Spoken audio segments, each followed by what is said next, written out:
James Wood with Hopscotch here in Fullerton. Master Mixologist and Director of Libations. Today we're going to talk a little bit about taking a classic cocktail and bringing it more into a modern setting. So for this purpose we're going to be using white whiskey.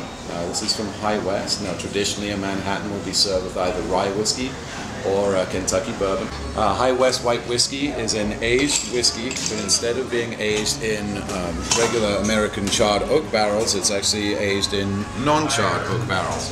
And what that does for the flavor is it imparts a lot of vanilla into this particular spirit. So we're going to just add 2 ounces to our mixing glass.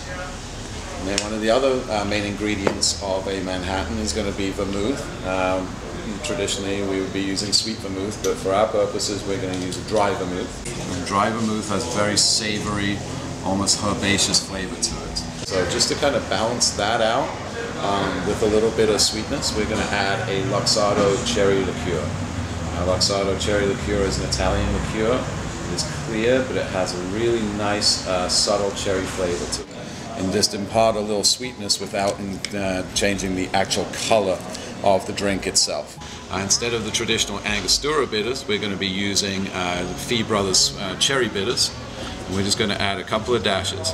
Now what bitters does to a drink is bitters actually basically amalgamates all the flavors together. The traditional way to serve a Manhattan is going to be to stir the drink around about 40 revolutions just to make it nice and cold. Traditionally Manhattans should be stirred and never shaken.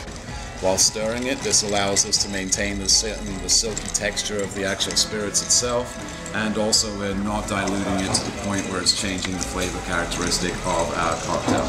So we're now going to take our julep strainer, which will help us to strain the drink.